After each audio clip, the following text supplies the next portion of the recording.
Jean-Michel Cosnuau, bonjour. Bonjour. Après une carrière comme publicitaire en France, vous partez vivre 20 ans à Moscou. Vous montez un restaurant, le KM19, bien connu, où se côtoie une faune interlope. Espions, chefs mafieux, escortes, oligarques, artistes. Vous citez Gérard Depardieu, Vincent Cassel, Becbédé. C'est une vie excitante qui vous convient, peu conventionnelle. Et puis un jour, on vous colle un compromat. Le FSB vous colle un compromat sur le dos. C'est quoi un compromat? Compromat, c'est l'outil d'excellence du racket. On monte un faux dossier et on vous arrête pour vous prendre de l'argent ou vous emprisonner en fonction des cas. Vous vous y attendiez? Est-ce que c'est ce qui arrive à toute personne qui arrive à réussir et avoir une affaire florissante? Au bout de 23 ans, j'avais un peu baissé ma garde. J'étais relativement bien protégé. Et en fait, c'est un concours de circonstances, ce compromat. Au départ, j'étais pas la personne visée. Pour la jouer rapidement, un général du FSB avait sa maîtresse qui dansait au club. Elle était en couple avec un des managers du club. Donc, ils ont commencé à faire une première descente, une deuxième. Ils ont vu qu'on était moins bien protégés. Et là, ça s'est enclenché. La raison du compromat, pour moi, j'ai fait intervenir un général haut placé que je connaissais bien, à la retraite du FSB. Et la personne en charge du compromat s'est vexée. Et donc, ça a déclenché toute une opération. Et par domino. Alors, votre restaurant, en plus, est situé juste en face du siège du FSB. Et donc, vous les connaissez un petit peu?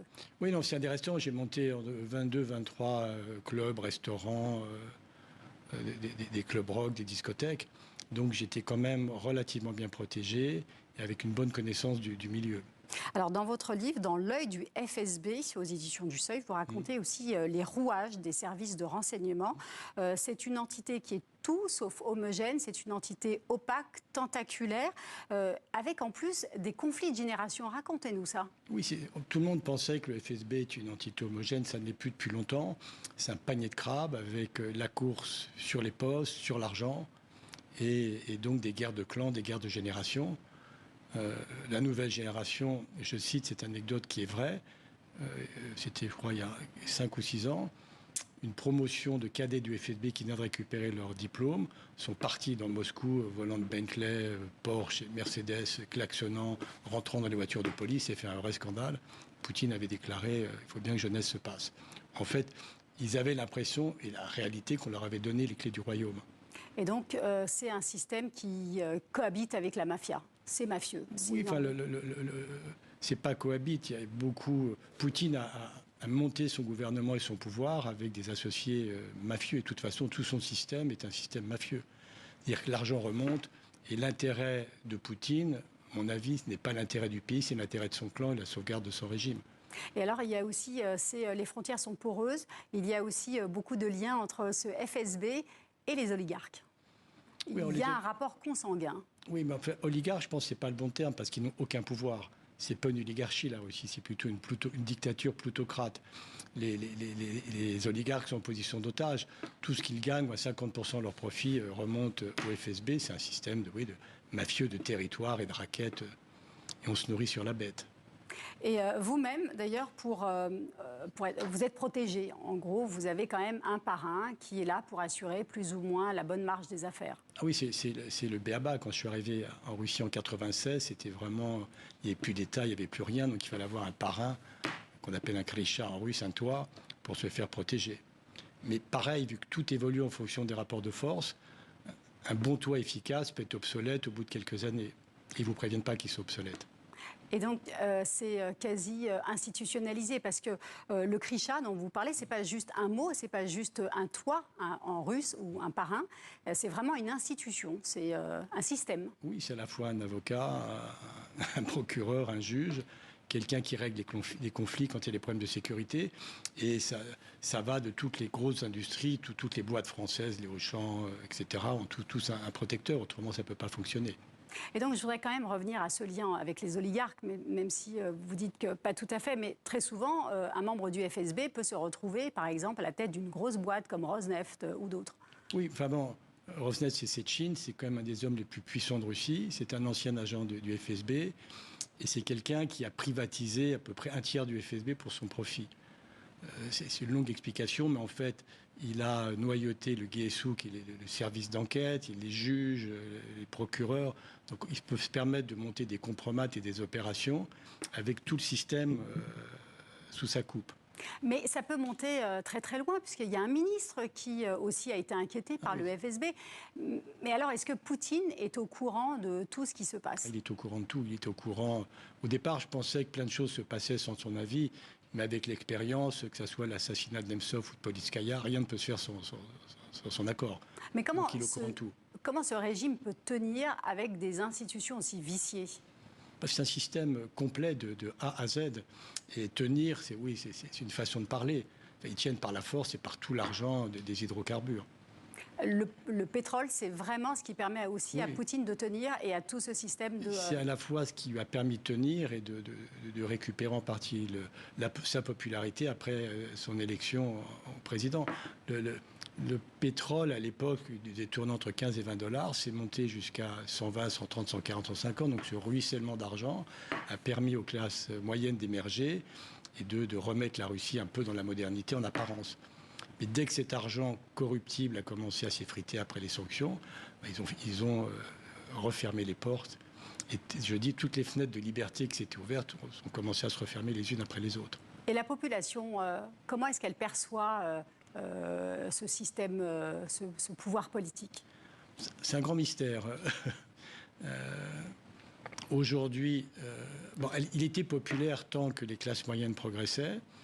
Et ensuite, il a remplacé un peu sa popularité par un tour de vis sur les libertés, individuelles et aussi structurelles. Et la population russe, c'est un mystère. Aujourd'hui, ils sont, entre guillemets, zombifiés par la propagande. Vous y avez vécu 20 ans et encore aujourd'hui, vous n'êtes pas capable de répondre à cette question. Je pense que surtout sur la guerre en Ukraine, qui est une vraie rupture par rapport à ce qui s'est passé les 20 dernières années, c'est sûr qu'ils ont commencé à resserrer le régime, mais c'est jamais allé jusqu'à cette dictature absolue. Pour la population, la patrie, elle est plus importante que le système? Oui, en fait, la patrie est plus importante que le reste, et le président de la patrie, on le soutient, quelles que soient toutes ces heures. Pour le moment, je pense que c'est en train de tourner. On va revenir à votre cavale. Vous êtes d'abord placé en résidence surveillée. Et vous parvenez à vous évader via la Biélorussie. C'est vraiment une histoire rocambolesque. Comment vous avez réussi à déjouer alors encore une autre institution, c'est la Silovik. Là Silovik. Ah, les Silovik, oui. En fait, c'est le terme générique pour tout. Silovik, ça veut dire force. En fait, c'est beaucoup de gens des services et des gens qui tiennent le pays par la force, en fait. Pourquoi je me suis évadé? J'avais un bracelet. J'ai attrapé une pneumonie, je suis allé à l'hôpital et là la police a cambriolé mon appartement. Ils m'ont pris une grosse somme d'argent, toutes mes montres, et là j'ai dit ça suffit, il faut que je m'en aille. Oui, parce que les pots de vin, c'est pas quelques centaines ou quelques milliers de $, c'est beaucoup d'argent. Ouais, c'est tout de suite beaucoup d'argent. Mon partenaire, qui était le patron du club, a dû payer, je crois, plus de 2 millions d'euros pour sortir. Moi, j'étais pas la cible principale. Tous les ennuis ont commencé quand j'ai décidé de m'enfuir. Donc j'ai quand même des bons contacts avec d'anciens agents, pas forcément pro-Poutine, et on m'a organisé la Biélorussie, l'achat des gardes frontières biélorusses, et je suis parti. Parce que ça, c'est pas possible si on n'a pas d'argent. C'est à chaque fois, il faut payer. Non, il faut de l'argent. C'est vraiment un système de corruption généralisée. Ah oui. Il faut payer tout le temps. Il faut tout le temps. Moi, j'ai eu la chance d'avoir pas un oligarque, c'est un jeune milliardaire avec qui je m'entendais très bien, qui était dans le monde de l'art et de l'immobilier. Et c'est lui qui m'a financé mon départ, et probablement le juge. Alors, quand vous dites que Poutine est au courant de tout, vous pensez qu'il était aussi au courant de ce qui vous est arrivé? Sur mon cas, oui, parce que c'est monté jusqu'à Peskov et Poutine à travers des relations. Et Poutine aurait dit, vrai ou pas, qu'on lui foute la paix au procès, mais bon, qu'il se tienne à carreau. Pour c'est que je suis parti. Oui. Pourquoi vous n'avez pas fait jouer l'ambassade de France, par exemple, ou les autorités françaises? Pourquoi faire? Vous avez préféré vous en sortir vous-même? Non, puis bon, la France n'est quand même pas un pays réputé pour son efficacité. C'est pas les États-Unis pour ressortir ses ressortissants. Non, puis je m'en suis sorti tout seul, avec une mention quand même pour le vice-consul Nicolas Berda qui est venu m'aider en prison. Et puis Thierry Mariani également. Mariani, oui. À l'époque, il était député des Français de l'étranger. C'est vraiment quelqu'un de courageux que j'ai apprécié à l'époque. Il a tout fait, il s'est démené pour me faire sortir. C'est par lui que c'est monté jusqu'à Poutine via Peskov. Jack Lang aussi, vous l'avez sollicité. Jack Lang, bon, j'ai travaillé un peu comme un de ses conseillers il y a longtemps. Et pareil, très courageux, il est monté jusqu'au roi, ministre de la Justice en France. Mais bon, à partir du moment où le dossier Interpol, et là je fais une parenthèse sur quand même la corruption d'Interpol, qui est devenue la dictature. Oui, parce qu'il faut savoir, alors vous avez réussi à vous enfuir, vous êtes arrivé en France, et puis après vous partez au Maroc. Et au Maroc, à l'aéroport, vous faites arrêter, et vous apprenez à ce moment-là qu'il y a une notice rouge d'Interpol. Oui, une notice rouge. Alors j'étais inculpé. Bon, mon inculpation de compromat, c'était complicité d'espionnage et de terrorisme et d'atteinte à la sûreté de l'État. En fait, avec un compromat comme ça, en général, personne ne peut vous aider. Et au Maroc, donc Interpol, qui était vraiment le coursier de toutes les dictatures, aucun dossier n'est vérifié, mais collé trafic d'êtres humains, trafic de drogue. J'ai trouvé 5 grammes d'herbe dans ma chambre, trafic de stupéfiants international. Donc j'étais la risée dans la cour au Maroc. Vous donnez énormément de détails. Oui. Vous n'avez pas peur aujourd'hui pour votre vie? Vous n'avez pas peur d'être inquiété? Vous aviez envie d'être tranquille? Oui, mais bon, j'ai reçu quand même une petite menace en me rappelant que la Géorgie et la Russie avaient des frontières très proches. Mais non, dès qu'on commence à avoir peur, on ne fait plus rien. Et donc aujourd'hui, vous avez décidé de vivre, enfin depuis quelques années maintenant, à Tbilissi, en Géorgie. Pourquoi la Géorgie? C'est un paradis ignoré, la Géorgie. Un gros avantage déjà quand on parle russe, et c'est vraiment le pays libertarien par excellence. Merci Jean-Michel Costua. Ok, c'est moi qui vous remercie. D'avoir été notre invité.